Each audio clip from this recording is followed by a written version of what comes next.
boa tarde, pessoal. Que coisa boa poder estar hoje aqui, dia 7 de janeiro de 2021, iniciando mais um trabalho online da nossa Casa Espírita Suave Caminho. Estou aqui com o Tony. Oi, Tony. Oi, tudo bom, Grace? Tudo bom, pessoal? Boa tarde, né? E estamos aqui em nome da nossa casa, dando abertura a um trabalho online, mas é um trabalho que já existe, né? Já existia lá presencialmente na nossa casa, e nós puxamos para o online por sentir a necessidade de dar continuidade a esse trabalho. Então, esse é um trabalho que nós chamamos de evangelioterapia. Acontecia presencialmente na nossa casa todas as quintas-feiras, às 16 horas. Era um horário muito buscado por aquelas pessoas que tinham dificuldade de chegar na casa. Opa, contou alguma coisa? Vocês estão ouvindo barulho aqui? Ai, gente, espera um pouquinho. Falhou um pouquinho. Tá dando retorno da minha voz, vendo. Vocês estão ouvindo? Tá. Mas estamos te vendo e ouvindo bem. Ah, então tá bom. Agora então tá bom. Acho que agora eu consegui. Tony, fala comigo para eu entender.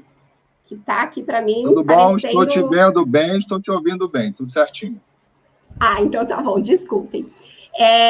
Nós, na casa, temos esse trabalho às quintas-feiras, que acontece ali justamente junto com um trabalho muito importante que a gente faz, que é o trabalho da fluidoterapia, que é um tratamento espiritual indicado para algumas pessoas, mas que antes de ir para o tratamento, é muito importante que as pessoas passem, né, por este momentinho de estudo do Evangelho, que é um momento de serenar os corações, é um momento de se sintonizar com a equipe espiritual ali presente para os trabalhos.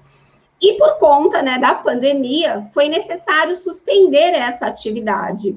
E a casa conseguiu dar continuidade a algumas outras tarefas, como as palestras públicas, como os estudos em grupos fechados, mas esse trabalho da evangelioterapia tinha ficado pendente. Então, recentemente, houve uma conversa, houve uma organização e nós decidimos retornar a essas atividades de forma online. Então, nós estamos aí trabalhando na divulgação, falando, né, do retorno dessa atividade, mas nós contamos com vocês. Estou vendo aí que já tem um pessoalzinho com a gente, já vou falar com vocês, pessoal, mas só lembrando que, como toda atividade da Casa Espírita, é muito importante que a gente comece com uma leitura de harmonização, com uma prece. Então, eu vou convidá-los a nos acompanhar nisso, e aí depois eu falo mais um pouquinho sobre como vai ser essa atividade. Então, vamos lá, Tony, vamos ler? Eu escolhi esse livro aqui que eu gosto muito, que eu sempre digo que eu ganhei na Comerge, que é esse livro Convivência, Chico Xavier. Eu ganhei naquela troca de presentes do último dia de Comerge que a gente faz lá. E eu adoro sempre ler, as mensagens são curtas e são muito objetivas, né? De Emmanuel. Os que não esperaram. Não é difícil encontrar entre os nossos irmãos do mundo aqueles que, embora sofredores, não se catalogam entre os bem-aventurados aos quais Jesus se referiu. São companheiros que se voltam contra os obstáculos suscetíveis de ofertar-lhes a precisa oportunidade de ascensão às mais altas experiências. Muitos deles se acolhem à rebeldia sistemática, contrariando débitos que os afetam de imediato. No plano espiritual, vemo-los frequentemente. São amigos padecentes que, em verdade, passaram pelo crivo do sofrimento, entrando, porém, nas perturbações decorrentes da deserção dos deveres que lhes cabiam cumprir. São irmãos que conheciam o valor dos entraves que poderiam transpor a benefício de si mesmos e acabaram situados nas sombras da delinquência. São colaboradores das boas obras que as desfiguraram, estabelecendo dificuldades para si próprios pela intolerância para com os outros. São companheiros que articularam problemas e desafios para aqueles que lhes hipotecavam confiança e carinho e deles se afastaram deliberadamente, procurando escapar às responsabilidades que eles mesmos escolheram para observar e viver. São todos aqueles irmãos que preferiram o desespero diante das provações de que necessitavam para o próprio burilamento e enveredaram conscientemente através dos resvaladouros da inconformação e da indisciplina para as alucinações da angústia e do suicídio. Realmente afirmou-nos Jesus: bem-aventurados os que choram, porque serão consolados.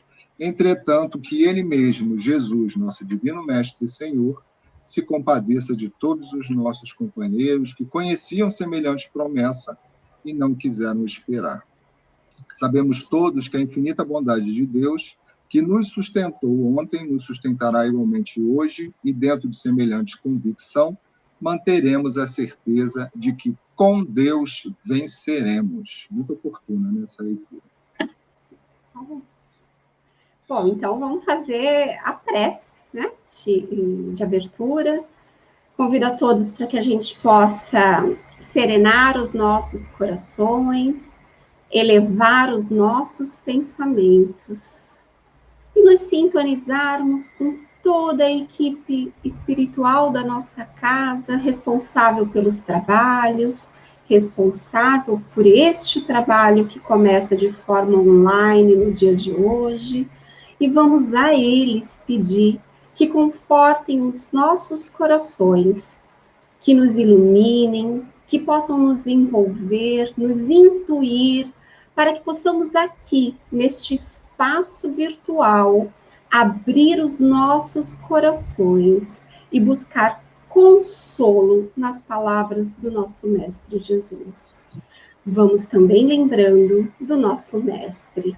E a ele vamos elevar os pensamentos e dizer: Mestre, amigo querido, obrigada por essa oportunidade. Obrigada por permitir que aqui estejamos reunidos em teu nome, porque nunca nos esquecemos que um dia nos prometestes que onde 2 ou mais estivessem reunidos em teu nome, ali estarias.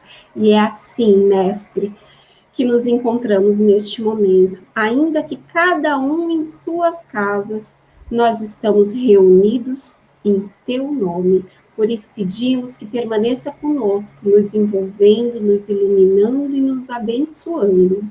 E te pedimos então que permita que em teu nome possamos dar por iniciado o nosso estudo desta quinta-feira. Que assim seja, graças a ti, graças a Deus, nosso Pai Celestial.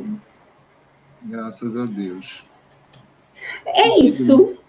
Deixa eu só, então, dar uma boa tarde, Tony, rapidinho, para todo mundo que já falou com a gente, né? Para Dilma, para Mari, amiga linda, que saudade, para Delma, para Maria Salete, a Silvana, Ana Paula, Luiz, Kátia, Cláudia, Rose, Ângela, Dario, enfim, para todos que estão nos ouvindo pelos canais da casa. Quero pedir que vocês falem conosco aqui pelo chat, porque se vocês não falam com a gente não sabe que vocês estão aí, né? Não dá para a gente sabe que tem um número X de pessoas, mas a gente só consegue identificar quando vem um oi, um boa tarde. Jéssica falou, Márcia, Niltaf, olha que nome diferente.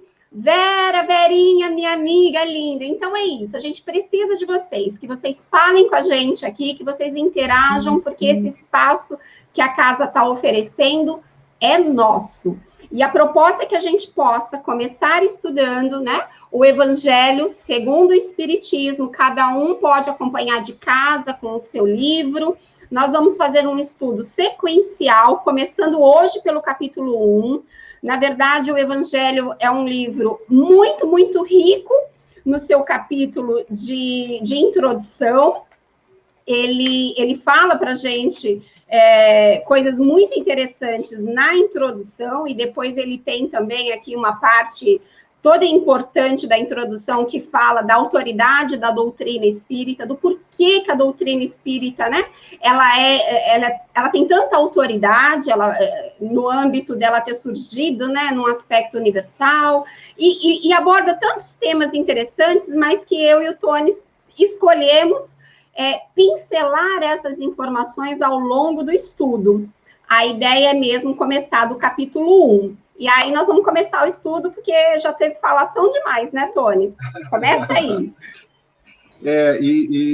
Mas hoje é estreia, né?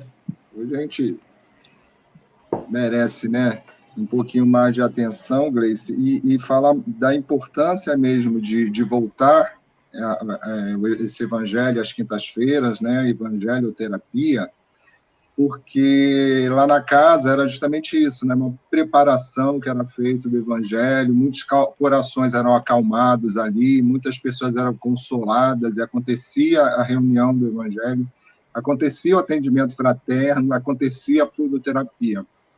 Então, era um trabalho de assistência gigantesco que acontecia ali, né, presencial, e a gente agora está fazendo tudo online, inclusive a fluidoterapia que você vai falar depois aí, né? E eu vejo também aqui que eu participo de muitos grupos de Facebook. É claro que tem muitas pessoas que a gente tem que avaliar isso, aquilo, tem pessoas que não são tão sinceras, mas na maioria as pessoas são mais sinceras, e nesses grupos, vários que eu tenho, quase 10 grupos de Facebook, as pessoas estão pedindo muita ajuda, Gleice. As pessoas estão pedindo muita ajuda, pedem muita oração, muita gente dizendo que está deprimido, muita gente dizendo que está sem vontade de viver, muita gente dizendo que está perdendo a esperança de tudo, e pedindo ajuda ali, mas são muitas pessoas mesmo, né? Uma atrás da outra o tempo todo. Eu busco ali uma pessoa naquele grupo por dia e dou ali a minha opinião, outras pessoas dão, e aí entra a importância da gente ter o conhecimento aí do evangelho, porque muitas pessoas também dão uma opinião que não bate exatamente com o evangelho. Então, ao invés de ajudar a cabeça daquela pessoa ali que está precisando de ajuda, acaba confundindo mais, são pessoas que chegam sem ser conhecedores da doutrina, né? Então, esse trabalho de orientação, da gente acompanhar ali, fazendo a leitura do Evangelho, é fundamental para que a gente traga pessoas, né, que estão com essas necessidades, mas que sejam orientadas da maneira correta, e não da maneira que eu tenho acompanhado, porque a gente fica tentando corrigir quem está falando e acaba, né, não sendo atendido ali a importância. Então, a gente já começa no capítulo 1. Tony, deixa eu te falar uma coisa, porque assim, você foi falando, né, e eu meio, Tony, vamos começar o estudo, mas me veio assim, às vezes a gente está faltando informação mesmo, e como hoje é o dia de estreia dessa atividade online, eu acho que a gente pode se permitir, o pessoal pode até dizer aí, não, bora estudar logo, que a gente quer estudar, não quer ouvir vocês ficarem tagarelando, não. Mas eu acho importante falar, porque assim, quando a gente vai presencialmente à casa, tem sempre aquela parte dos recados, tem sempre aqueles comentários que fazem a gente se situar quando a gente nunca frequentou a casa, ou mesmo quando frequenta e não sabe todas as atividades. Gente, nós estamos vivendo um momento atípico, né? Na nossa sociedade, na humanidade, e cada um teve que se adaptar.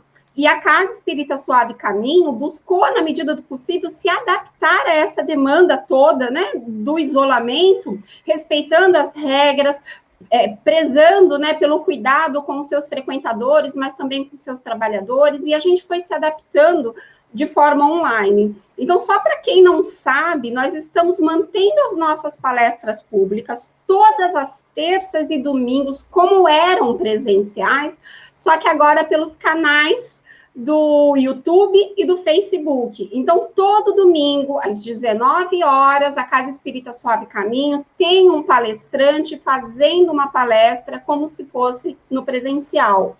Às terças-feiras, também, às 19h30, há uma palestra pública online. Então, fiquem todos avisados, sigam o canal da casa, ativem o sininho para receber todas as notificações de todas as atividades online. Paralelo a isso também, foi criado o canal do Café com o Evangelho, que é também um estudo, hoje já não está mais no Evangelho segundo o Espiritismo, já está sendo estudado uma segunda obra, mas esse estudo acontece todos os dias de manhã, às 7 horas da manhã. Então, para quem acorda cedo, para quem tem essa disponibilidade, tomar o seu cafezinho, ouvindo o Café com o Evangelho, é muito bom.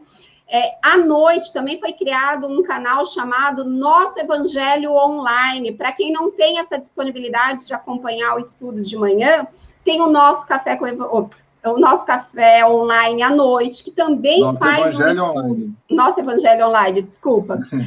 Que também fez o estudo do Evangelho segundo o Espiritismo todinho e agora está estudando a obra Pão Nosso. E agora nós vamos ter também este nosso encontro virtual todas as quintas-feiras, às 16 horas, para nós estudarmos o Evangelho. E quem, prestar atenção aí, está passando, né, o nosso número de WhatsApp, é o WhatsApp da Casa Espírita Suave Caminho. Salva esse número no celular e caso haja alguma necessidade, é um dia que você não está legal, que você está precisando de um desabafo, você está precisando de uma orientação à luz da doutrina espírita, manda um WhatsApp para casa e fala, olha, eu preciso de um atendimento fraterno. O atendimento fraterno acontece diariamente. Então, você pode mandar uma mensagem solicitando, virar a resposta, agendando o seu horário para aquele dia, no horário determinado, que é o atendimento fraterno, e você vai poder expor o que está acontecendo. Então, não se sinta sozinho em casa, né? Nós estamos com você, a Casa Espírita está com você. E aí você agenda o seu atendimento fraterno. Havendo necessidade, é um caso de indicação por uma fluidoterapia, ou, enfim, receber orientações de como fazer um evangelho no lar, o atendente fraterno vai te passar essas orientações. E todas as quintas-feiras, então, após esse nosso estudo, que encerra às 16 horas, nós temos na nossa Casa Espírita acontecendo, não lá na Casa Espírita, mas de forma online, a fluidoterapia. Então, não faltam recursos, não faltam ferramentas. Achei válido interromper aí a fala do Tony para iniciar, mas para a gente passar essas informações. E aí, olha, Gleice, eu estou tão bem, graças a Deus, eu passei por essa pandemia de forma tranquila, serena, não estou precisando. Mas se você tiver alguém que está precisando, salva o contato da Casa Espírita e passa para essa pessoa, porque nós estamos aqui para unir forças. Estar isolado fisicamente não significa, de fato, estar isolado totalmente, porque hoje nós temos o recurso da tecnologia que diminui as distâncias entre nós. Tá bom, pessoal? Então, é isso. Salva o contato e saibam que o nosso encontro vai ser semanal. Todas as quintas, às 16 horas, nós vamos estar aqui. Isolados fisicamente não quer dizer isolados espiritualmente também, né, Gleice? Exatamente. Espiritualmente, eles estão com a gente o tempo todo, só aí aguardando essa ligação. Então, podemos? Pode. Que bom. Nitaf dizendo, bonito, né? Eu queria saber a pronúncia, mas Niltaf, para mim, está parecendo Niltaf, como ela não vai conseguir falar, enfim, fiquei muito feliz de ter acessado e conseguir assistir desde o primeiro capítulo. Que bom, que acompanhe todos, então. Bem-vindo, né, ou bem-vinda. Então, o primeiro capítulo, ele se chama Não Vim Destruir a Lei, né, que Jesus fala isso logo no início do seu trabalho ali, e a gente vai ter algumas informações dentro desse capítulo, que são as 3 revelações, Moisés, Cristo, Espiritismo, a aliança da ciência e da religião, e a instrução dos espíritos à nova era. Então, tudo isso vai estar dentro desse primeiro capítulo, e a gente vai hoje só até o item 4, né? Então, não penseis que eu tenha vindo destruir a lei ou os profetas. Não os vim destruir, mas cumpri-los. Porquanto, em verdade vos digo que o céu e a terra não passarão sem que tudo que se acha na lei esteja perfeitamente cumprido. enquanto reste um único iota e um único ponto. Mateus, capítulo 5, versículo 17 e 18. Vou falar disso aqui mais na frente. Na lei mosaica, há duas partes distintas. A lei de Deus, promulgada no Monte Sinai, e a lei civil ou disciplinar, decretada por Moisés. Uma é invariável, né? Que a lei de Deus ela não varia, ela não muda. A outra, apropriada aos costumes e ao caráter do povo, se modifica com o tempo. Então, nesse primeiro parágrafo aqui, juntando o item 1 e o primeiro parágrafo do item 2, o Evangelho estabelece ali uma separação entre o que aconteceu antes de Jesus, né, as leis que foram trazidas ali, os 10 mandamentos, e as leis que Moisés criou, esses 10 mandamentos, são as leis de Deus, são imutáveis. Aquilo ali a gente não tem como adaptar em nada, né? Nós temos que nos encaixar, nos enquadrar nessas leis. E aí tem as leis que Moisés criou e que até hoje ainda existe muita confusão. Ainda tem algumas religiões que vão, né? A gente já está muito adiante, Jesus já passou, já né, mudou muita coisa, mas algumas religiões ainda estão presas a essa época, a essas leis de Moisés. E isso cria muitos conflitos em muitas pessoas, isso dificulta muito a interpretação né, do que foi mostrado para a gente na história. E, às vezes, a pessoa vai pegar o Evangelho, mas Jesus falou isso, e isso não combina com o que está escrito na palavra, que está escrito nas Escrituras.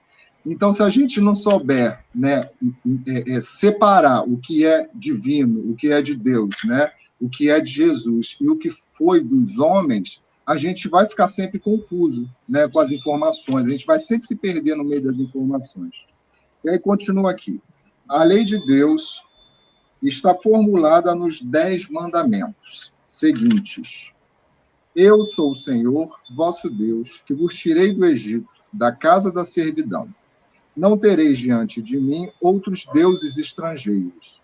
Não fareis imagens esculpidas, nem figura alguma do que está em cima do céu, nem embaixo da terra, nem do que quer que esteja nas águas sob a terra. Não os adorareis e não lhes prestareis culto soberano. E o que é que a gente está falando aqui nesse pedaço já do primeiro mandamento, que ainda, né, as pessoas ainda confundem muito, né? O que acontecia, assim, o povo judeu, ele sai do Egito muito contaminado, foram 300 anos. E os egípcios, eles eram politeístas, né? Eles tinham seus deuses. Então, olha quantas gerações, né? Os judeus que entraram no Egito não foram encarnados, né? Não foram exatamente aqueles, né? Reencarnaram, mas não era a mesma encarnação daquelas pessoas. Ninguém viveu 300 anos. Foram reencarnando, mas foram absorvendo a cultura egípcia, que era de imagens, que era de culto a deuses, que era dessa forma que os egípcios viviam. E, naquela ocasião, os egípcios se apresentavam como pessoas superiores, porque eles tinham o poder, eles tinham o dinheiro, era a terra deles, né? E os judeus ali não eram os donos da terra, eles eram os servos, né? Os escravos. Se submetiam às regras do egípcio. E a gente sabe, a gente entende isso, e hoje ainda, né, a gente é muito influenciado ainda pelas coisas materiais, e naquela época também era assim. As coisas materiais brilham aos nossos olhos, né? Reluzem, o ouro reluz. Então, não é diferença não é classe social, não é nada disso que diferencia os sentimentos que a gente tem pelas coisas materiais. Então, o povo judeu sai do Egito, mas sai com todos aqueles vícios e aquelas crenças que eram diferentes dos judeus, né, lá de Abraão, dos hebreus, né? E então, quando eles chegam no deserto, eles vão para o deserto, que a ideia daquilo dali é purificar, trazer novamente, né, o povo hebreu para o monoteísmo, para o Deus único, para voltar para o rumo. Tudo bem que o período que se passou dentro do Egito foi um período de muito aprendizado, né? Pegaram muita cultura, muita coisa aconteceu também. Aqueles espíritos ali evoluíram, a gente vive num mundo de provas e expiações, a gente sabe que muito sofrimento é causado pelo que a gente fez antes. Então, tudo isso é um processo administrado pela espiritualidade. Eu gosto sempre de lembrar isso, né, Gleice? Porque muitas vezes nada acontece à solta, né? A gente acha assim, é tudo muito injusto. E outro dia eu estava até fazendo uma leitura, eu acho que foi com a Udina, e a gente falou a respeito disso, né? Uma leitura de Emmanuel, que a gente tem que aprender, a gente tem que começar a aprender, a entender que assim, as dificuldades que os outros estão passando tem que servir de aprendizado para a gente também, e oportunidade de ajuda. Ou seja, eu sei que a Gleice precisa passar por aquela dificuldade, aquela prova disso ou daquilo, e não é por isso que eu vou me isentar de ajudar. É aí onde entra a oportunidade do Evangelho, ver o que Jesus veio acrescentar. Né? Não é porque a Gleice tem que sofrer que eu vou ajudar no sofrimento. Não. Empurrar mais um pouquinho. Empurrar lá para o abismo. Não, senhora. A minha função, o que me vai fazer progredir e evoluir é aproveitar que alguém já está passando pela dificuldade, pelo sofrimento, e auxiliar, que foi o que a Gleice falou lá no início, né? A gente buscar o auxílio às outras pessoas, que é a ideia aqui do Evangelho Terapia. Então, isso já está escrito lá no primeiro mandamento. Não perde a sua linha de raciocínio, não, mas eu vou fazer só um comentário em cima disso que você está falando. Quando a gente fala, por exemplo, quando a gente lê ou assiste alguma coisa que fala daquela época, né, dos 40 anos de escravidão, ou dos 40 anos da trajetória pelo deserto, mas quando fala, né, do tempo que antecedeu aquilo, que foi o tempo de escravidão, a gente, às vezes, fica com aquela sensação de, nossa, mas que sofrimento, quanta dificuldade, puxa, por que aquilo aconteceu? Uns questionamentos que a gente costuma fazer. E não é só naquela época, como em tantos outros momentos da história da humanidade, como agora, esse que a gente está vivendo, a gente não pode pensar que as coisas estão soltas, que não tem uma espiritualidade superior no comando de tudo isso. A gente não pode esquecer que Jesus é o nosso governador planetário e que ele está no leme dessa embarcação. Então, por mais que nós, seres humanos imperfeitos, não tenhamos capacidade ainda de compreender, mas a gente não pode duvidar da capacidade de Jesus e de toda a sua equipe espiritual no comando do que está acontecendo. Nós nos horrorizamos com o que está acontecendo, mas eles sabem da necessidade que cada um de nós e de todos nós juntos, quanto coletividade, temos de estar passando por tudo isso, né?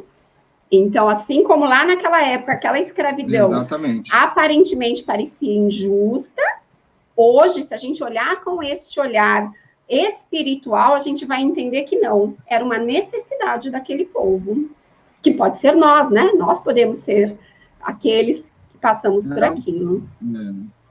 Era uma consequência, né, Gleice? Exato.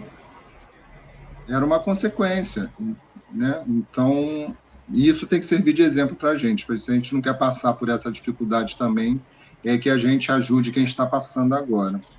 E aí já vem, isso é o primeiro mandamento. Segundo, não pronunciareis em vão o nome do Senhor, vosso Deus. Isso foi ditado pelos Espíritos lá a Moisés, e aí Jesus, o que Jesus fala depois? Nem todos que dirão Senhor, Senhor, entrarão no reino dos céus.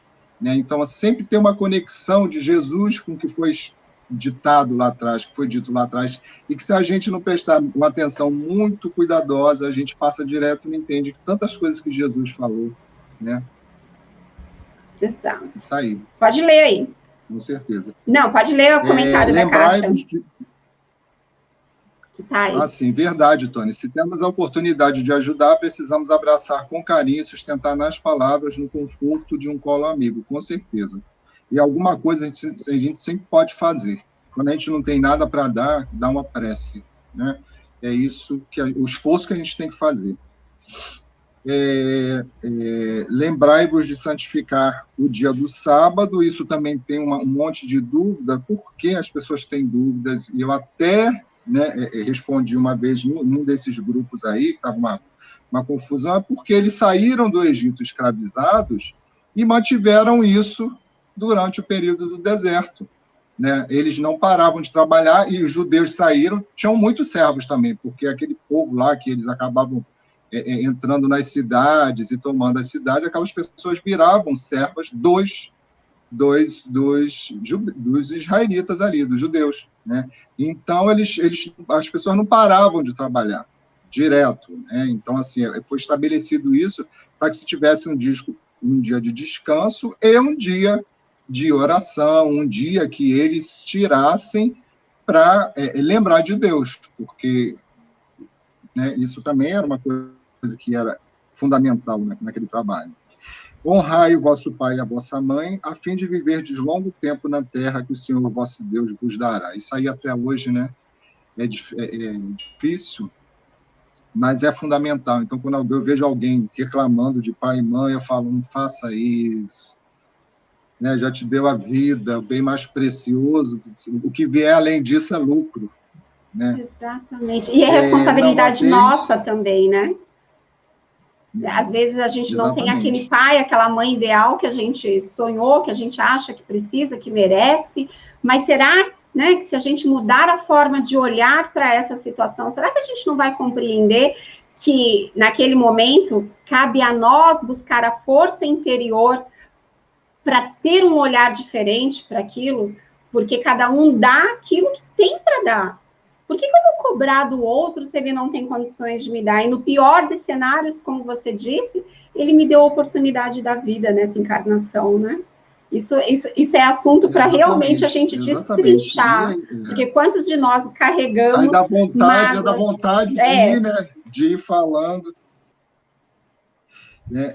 Não mateis, não cometeis adultério, não roubeis, não presteis testemunho falso contra o vosso próximo, não desejeis a mulher do vosso próximo, não cobiceis a casa do vosso próximo, nem o seu servo, nem a sua serva, tá vendo? Ele aqui já está falando que os judeus tinham os servos, tinham os seus escravos ali. Nem o seu boi, que era o patrimônio deles, né? É o que a gente faz hoje, a gente cobiça o carro dos outros, a casa dos outros, o apartamento dos outros, a roupa dos outros, né? Nem o seu asno, né, o seu burricozinho ali, nem qualquer das coisas que lhe pertençam. Eu fiz um estudo no domingo, até na casa mesmo, e eu levantei isso, porque me veio esse questionamento. Olha, esses 10 mandamentos foram ditados ali séculos antes de Jesus, e a gente lê esses 10 mandamentos agora. A gente não cumpriu, a gente não consegue cumprir. Até hoje, né? Quantos? Até hoje. 4.500 anos depois, Milênios. 5.000 anos depois, a gente ainda não consegue colocar isso em prática. Os 10 mandamentos que estão lá atrás. Então, olha o tamanho da nossa dificuldade, né? Olha, veio o Evangelho, a gente está lendo o Evangelho e não cumpriu os 10 mandamentos. Então, é para ver o grau da dificuldade da gente, quando a gente lê honestamente, né, que a gente vai estudando honestamente, que é isso que a gente está fazendo aqui, a gente vai vendo a realidade, o esforço que a gente ainda tem que fazer, que ainda é muito, né, para chegar nesse paraíso que a gente deseja. Eu estava falando aqui com o Tony, gente, antes da abertura, que há muito tempo atrás, quando eu fui convidada para fazer estudo em público, assim, pela primeira vez, eu toda receosa, falei assim, puxa, mas eu não sei como é que eu vou falar do Evangelho, que, na verdade, em São Paulo, a gente não fala palestra pública. Lá na casa que eu frequentava, pelo menos, a gente falava assim, fazer o Evangelho. Quem é que vai fazer o Evangelho hoje à noite? E aí, quando eu recebi o convite, eu falei assim, gente, como assim eu fazer o Evangelho? Não me sinto preparada. E a dirigente da casa veio muito amorosamente dizer, Gleice, fazer o Evangelho é acolher, é levar consolo, é levar esperança. E aí a gente começa estudando o Evangelho segundo o Espiritismo logo no primeiro capítulo, onde a gente se depara aqui com os 10 mandamentos. Os 10 mandamentos, né, o decálogo, e aí a gente fica assim, como assim não dá para puxar a orelha? Eu tenho que puxar a orelha, não estou puxando a orelha do Tony, nem de vocês, não, estou puxando a minha orelha. Como assim? Depois de milênios que isso foi trazido para a humanidade, eu ainda não consigo cumprir tudo, né? Porque a gente cumpre às vezes um pouquinho, mas falta um tantão. Então, a gente tem que se cobrar. Acho que a gente já está numa fase da humanidade de que a gente já tem entendimento. O que nos falta é força de vontade, como nos dizem os espíritos, né? Exatamente. Mas a gente tem aqui, ó, roteiro, é o nosso roteiro de luz, é o nosso manual de instruções. Se nós nos empenhássemos e colocássemos força de vontade para aplicar isso aqui, a caminhada já estava mais suave. Mas não. O que a gente se depara? Com a dor, com o sofrimento. E o que significa a dor e o sofrimento na nossa caminhada, na nossa trajetória evolutiva? Necessidade. Ou seja, se a dor ainda bate à minha porta, é porque eu ainda tenho necessidade dela. Isso. E olha só, tendo um manual a ser seguido. Então, sejamos honestos, né? E a gente volta lá e fala assim, olha, eu não consigo, ainda não consegui, vou fazer um esforço maior. E é isso que os espíritos... É isso que o Evangelho é, né? Ele vem trazendo isso para a gente. É de todos os tempos e de todos os países essa lei, e tem por isso mesmo caráter divino.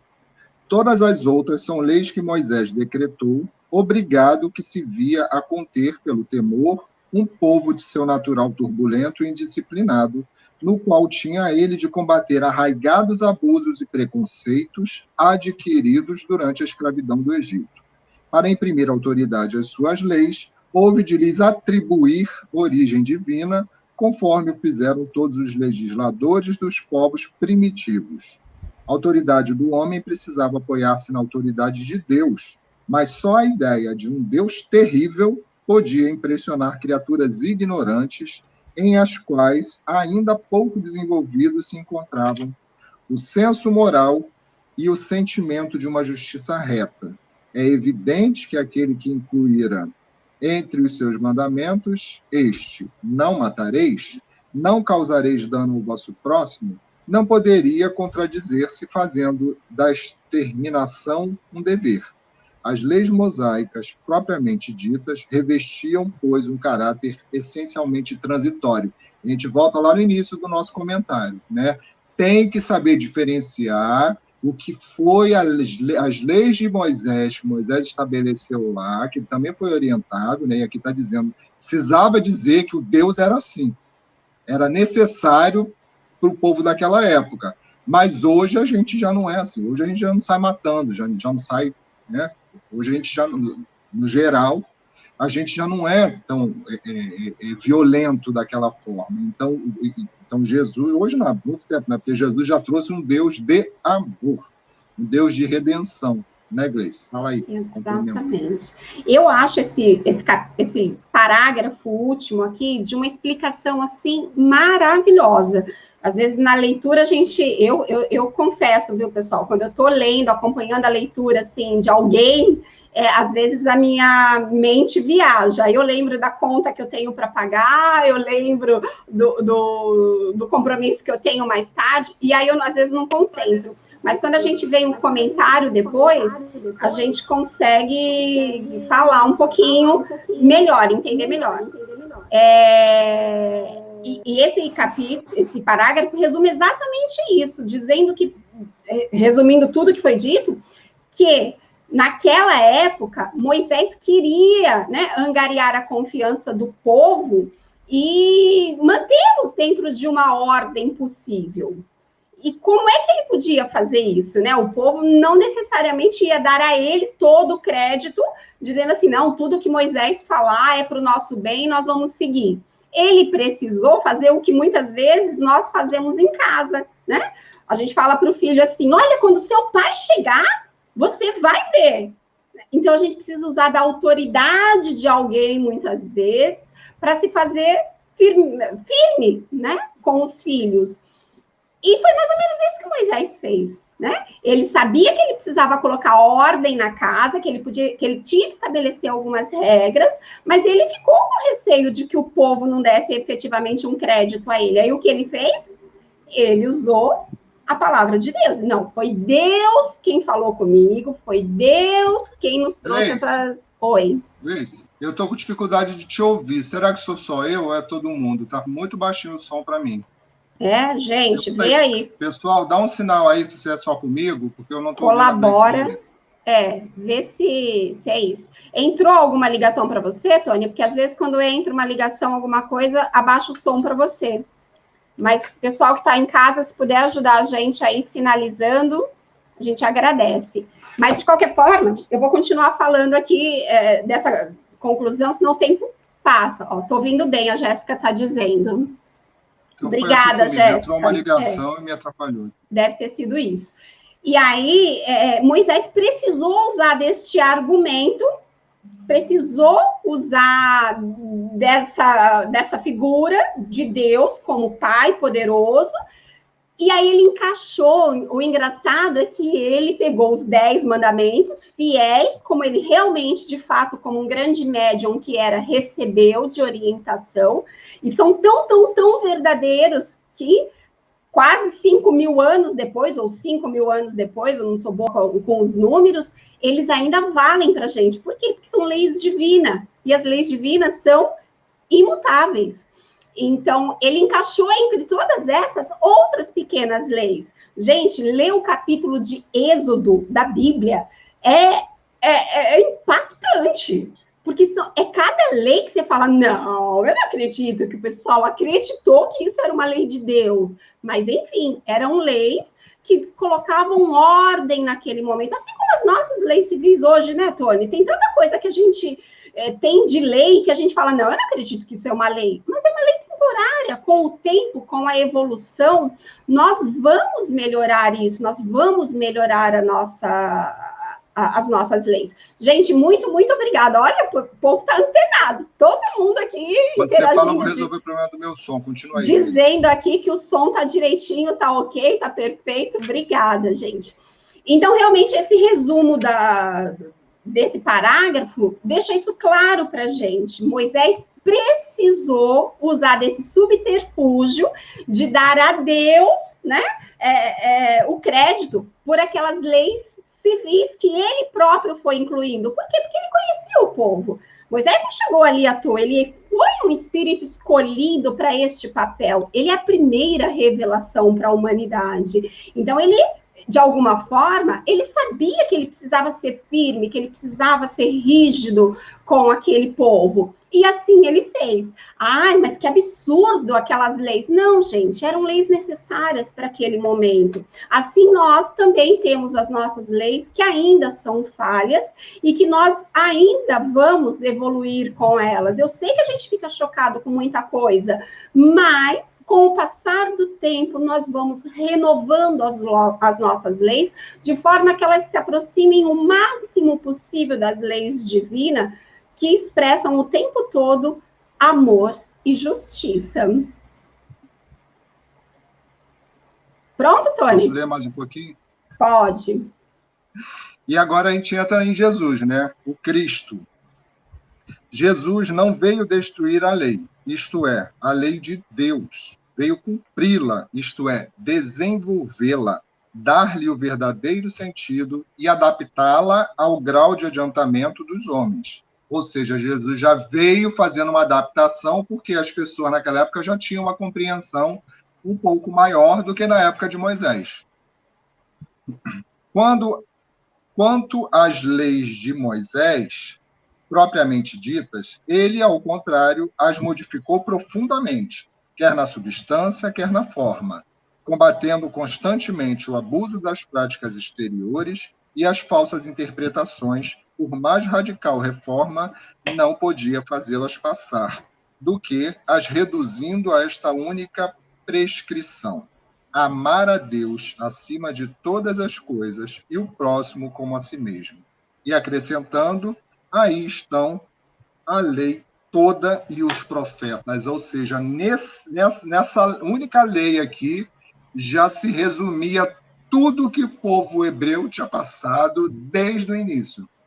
Tudo que eles receberam de informação dos profetas, de Moisés, de todo mundo, se resume nisso. O que eles estavam querendo ensinar para a gente aquele tempo todo? Que a gente tem que amar a Deus em primeiro lugar e amar ao próximo. Então, quando a gente ama o próximo, que a gente não consegue fazer isso ainda, né? A gente ainda tenta, mas é muito difícil, e a gente está cumprindo tudo aquilo que levou milênios ali para trazer, né, da espiritualidade para a gente.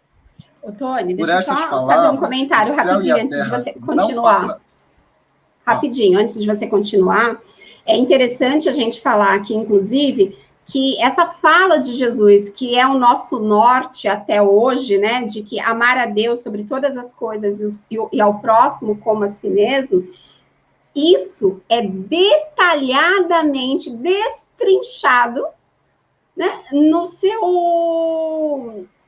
seu período com a gente, né? Então, o evangelho não foi escrito por Jesus, o evangelho foi escrito pelos seus apóstolos, mas ali era a representação da fala de Jesus. E este amar a Deus sobre todas as coisas e ao próximo como a si mesmo, é o que a gente tem de material no evangelho. Por isso, nós temos ao nosso dispor um roteiro que a gente precisa aprender a seguir, que a gente precisa aprender a fazer dele o norte das nossas vidas, porque ele realmente é uma bússola orientadora. Tony, tá tudo bem por aí? Acho que deu. Eu estou aqui, eu estou com uma dificuldade gigante de te ouvir, mas eu sei o que você está falando. Então, pode continuar a leitura. Para a gente ficou baixo o seu som também, viu? Oi? Para mim, pelo menos, baixou o seu som também. Não, é porque entrou uma chamada aqui, deu algum problema aqui no meu telefone, que você virou um espírito, assim, tá quase só uma intuição. Então, mas o seu som também baixou para mim aqui, ficou um som... Tá no volume máximo. Tá, mas vamos lá. Problemas. Então, vamos lá. Por estas palavras, o céu e a terra não passarão sem que tudo esteja cumprido até o último iota, quis dizer Jesus ser necessário que a lei de Deus tivesse cumprimento integral, isto é, fosse praticada na terra inteira. A gente volta lá nos 10 mandamentos, tá? Para a gente chegar onde a gente está achando que já está chegando, que já está na reta final. A gente não cumpriu ainda os 10 mandamentos, não, tá, pessoal? Em toda a sua pureza, com todas as suas ampliações e consequências, efetivamente, de que serviria haver sido promulgada aquela lei se ela devesse constituir privilégio de alguns homens ou sequer de um único povo? Sendo filhos de Deus, todos os homens, todos sem distinção nenhuma, são objeto da mesma solicitude, ou seja, nós estamos, a lei é igual para todos nós, sem privilégio de ninguém, Mas o papel de Jesus não foi o de um simples legislador moralista, tendo por exclusiva autoridade a sua palavra. Cabia-lhe dar cumprimento às profecias que lhe anunciaram o advento. A autoridade lhe vinha da natureza excepcional do seu espírito e da sua missão divina. Ele viera ensinar aos homens que a verdadeira vida não é a que transcorre na terra, e sim a que é vivida no reino dos céus. E quase ninguém entendeu isso quando ele falava o tempo todo, né? Viera ensinar-lhes o caminho que a esse reino conduz, o reino que todos eles, que até hoje nós sonhamos, né? Os meios de eles se reconciliarem com Deus e de pressentirem esses meios na marcha das coisas por vir, para a realização dos destinos humanos. Entretanto, não disse tudo, limitando-se, respeito a muitos pontos, a lançar o germe de verdades que, segundo ele próprio declarou, ainda não podiam ser compreendidas. Muita coisa, né? Até o Evangelho de João, ele encerra João falando, né? Jesus não contaram tudo, eles não contaram nos evangelhos tudo que Jesus fez, que não caberia, né? E aqui está dizendo que Jesus não contou tudo que poderia. Ou seja, o que ele contou não caberia numa enciclopédia gigantesca que ele fez, né? E assim, ele não chegou aqui, ele não contou tudo. Ainda ficou muito mais, porque não compreenderíamos, e ainda não compreendemos muitas coisas. Falou de tudo, mas em termos mais ou menos implícitos. Para ser apreendido, o sentido oculto de algumas palavras suas, Mister se fazia que novas ideias e novos conhecimentos lhe trouxessem a chave indispensável. Ideias que, porém, não podem surgir antes que o espírito humano houvesse alcançado um certo grau de madureza. A ciência tinha de contribuir poderosamente para a eclosão e o desenvolvimento de tais ideias. Importava, pois, dar à ciência tempo para progredir, ou seja, era necessário, né, que a ciência, a tecnologia, o conhecimento, e aqui a gente não está ainda nem falando de desenvolvimento moral. Então, assim, muito a gente precisava ainda evoluir para que Jesus conseguisse passar mais mensagens. Então, por isso que ele coloca muitas parábolas, porque as parábolas elas não envelhecem, né? Você vê, a gente lê as parábolas até hoje e a gente estuda aquilo dali. Se você não estudar muito bem, você não entende direito o que ele está querendo dizer. Mas, olha, 2000 anos e não deixa dúvida naquilo dali.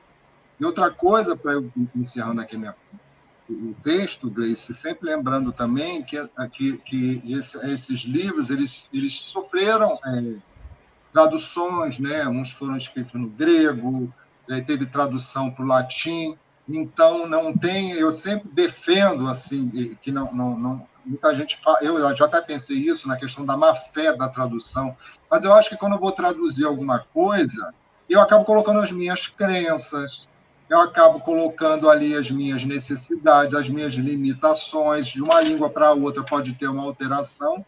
Então, de boa vontade, já seria difícil ser totalmente fiel. E a gente sabe que também pegou um monte de gente de má vontade, a igreja se misturou com política, algumas coisas tiveram que ser alteradas, então a gente tem que ficar o tempo todo indo lá atrás, né, buscando a informação para a gente só entender exatamente Jesus. Realmente. Exatamente. Assim, o que me chamou a atenção no texto, e eu sei que a gente tem pouco tempo, gente, mas eu queria muito comentar isso, é sobre falar que o princípio das leis, assim, a essência dos ensinamentos de Jesus veio para dizer para a gente que o princípio de tudo tem a ver com os nossos deveres para com Deus e para com o próximo. Todos os ensinamentos de Jesus quiseram falar sobre isso, quiseram nos orientar sobre isso. Então, quando a gente para estudar o Evangelho, por exemplo, o tempo todo Jesus está querendo nos conectar novamente com Deus. O tempo todo Jesus está querendo nos mostrar a importância de nós nos amarmos como irmãos que somos, porque somos filhos do mesmo Pai. E aí ele fala aqui no texto, né? Quanto aos ensinamentos, quanto às leis de Moisés, não, essas... Jesus realmente não só veio para modificar no fundo, como na forma. Olha só, não é bem assim. Então, ele veio falar para a gente da importância do amor. E quando a gente busca o amor nas leis de Moisés, isso não existe, a gente não acha, né? O que existia ali era o rigor, era a necessidade da severidade. Jesus veio falar do amor. Uma outra coisa aqui que me chamou a atenção é que em relação a tudo que Jesus veio nos trazer, ele deixou claro para a gente que o seu reino, né, não era daqui, né, que a verdadeira vida não era essa que a gente estava aqui, e era realmente no reino dos céus. Hoje, eu acredito que para nós que estudamos a doutrina espírita, realmente nós temos um pouco mais de condições de entender que a verdadeira vida não é essa, que a verdadeira vida é a do espírito. Mas naquela época, isso era um choque. Por mais que ele falasse, muitos não conseguiam compreender. E ele sabendo disso, gente, Jesus era o nosso governador planetário. Ele conhece as nossas limitações. Ele está nos acompanhando desde que a Terra foi criada. Então, ele sabia que muitos não entenderiam o que ele tinha para falar. Por isso, como disse o Tony, ele não falou tudo. Mas ele também sabia que haveria o tempo certo. Eu gosto muito de dar esse exemplo. É óbvio que um professor de filosofia não vai ter sucesso com uma criança que não foi alfabetizada. essa criança não tem condições ainda de acompanhar um raciocínio filosófico de um professor universitário. Mas um dia essa criança vai adquirir esses conhecimentos, ela vai progredir no seu avanço escolar ao ponto de chegar lá no ensino médio e ela ter perfeitas condições de acompanhar uma aula de filosofia e depois de prestar um vestibular. Então, não tem por que a gente sofrer porque uma criança de 6, 5 anos não consegue, porque a gente sabe que é natural, ela vai crescer e no momento certo ela vai estar preparada para isso. E foi o que Jesus fez. Conhecendo as nossas limitações, ele soube esperar o nosso tempo de amadurecimento. E hoje, é o que a gente vai falar semana que vem, acho que eu vou até deixar para falar disso, de destrinchar que estava aqui na minha cabeça, na semana que vem, porque aí a gente vai falar efetivamente do Espiritismo ter chegado para a gente como um consolador prometido por Jesus, porque quando ele, ali, naquele momento, compreendia que nós não tínhamos capacidade de entender, o que ele fez? Calma, eu mandarei um consolador, né, que virá no tempo certo falar aquilo que hoje eu não posso falar, porque vocês não estão em condições de entender. Mas olha que gostoso, gente, estamos no tempo de compreender. É claro que ainda tem muita coisa que fica além da nossa compreensão, mas também não dá mais para a gente se colocar como aquele mesmo espírito que viveu naquela época e não conseguia compreender as falas do Cristo. Hoje, nós conseguimos. Se nós colocamos empenho e força de vontade suficiente, é uma outra história. Mas condições, nós já temos. Não dá mais, nós não podemos mais nos esconder atrás da desculpa da ignorância. E mesmo aqueles que não conhecem a doutrina como nós conhecemos, que conseguem olhar num olhar meio assim, de espírito imortal, tem muita coisa que nós, quanto humanidade, já conseguimos. Por exemplo, a pandemia. A pandemia veio, muitos de nós ainda temos as nossas dúvidas, os nossos questionamentos, mas o fato é que todo mundo entendeu que a gente precisava aprender alguma coisa. O que eu aprendi pode ser diferente do que o Tony aprendeu, pode ser diferente do que a Flavinha, do que a Valéria, do que a Márcia, do que a Dilma, do que a Vera aprenderam. Mas todos nós aprendemos alguma coisa. Eu tenho certeza absoluta que ninguém está saindo dessa pandemia, eu já falando como se a pandemia tivesse acabado, mas ela vai acabar. Nenhum de nós vai sair dessa pandemia do jeito que entrou. Então, nós temos, sim, condições de aprender muita coisa. Bom, quanto ao texto, acabou nosso tempo, não dá para render muito mais.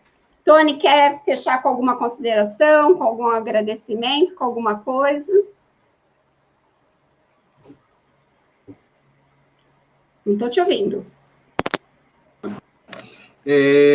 Só lembrando assim, vamos supor que tenha alguém assistindo agora ou que assista depois que não tenha um conhecimento amplo da doutrina espírita.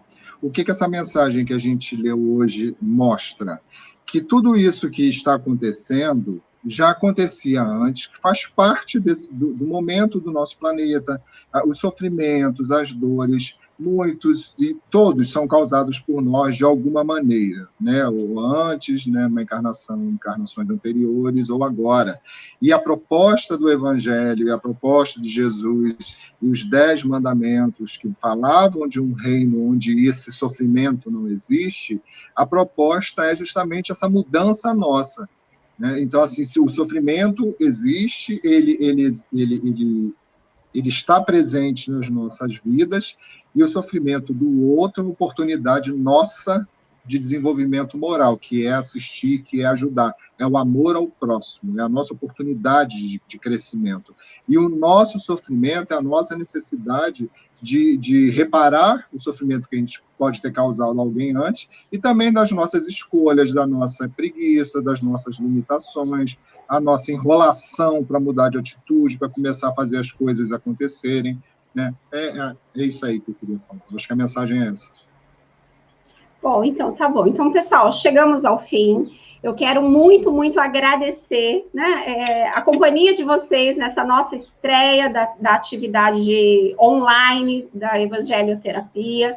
Eu quero pedir para vocês que nos ajudem a divulgar esse trabalho. Esse é um trabalho muito buscado presencialmente na nossa casa, mas olha que bacana agora, todos os que buscavam presencialmente esse trabalho podem acompanhar online e também podem fazer com que ele chegue a mais pessoas.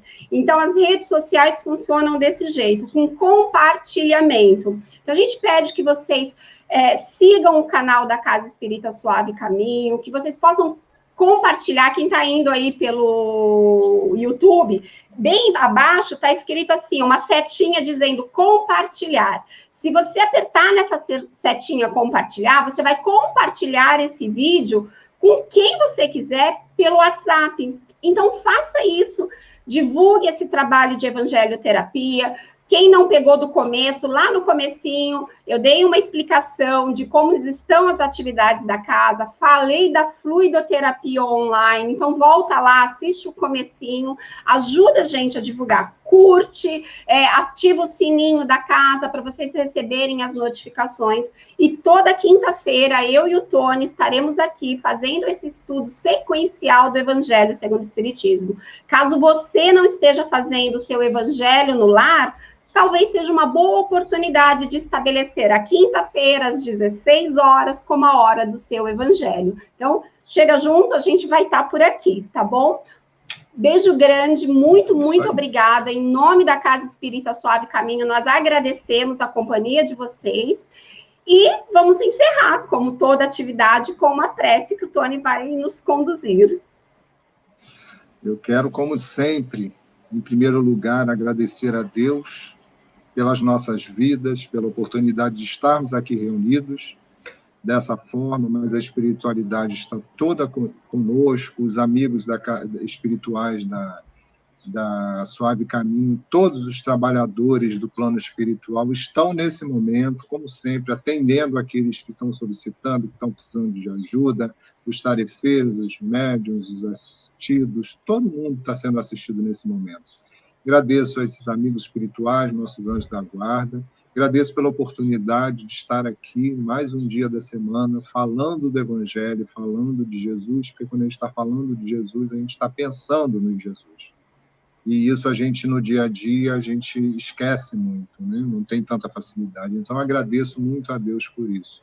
Agradeço àqueles que estão assistindo conosco, que estão participando com a gente. Obrigado pela participação. Que Jesus nos abençoe a todos. Fiquem com Deus. Que assim seja, pessoal. Fiquem com Deus.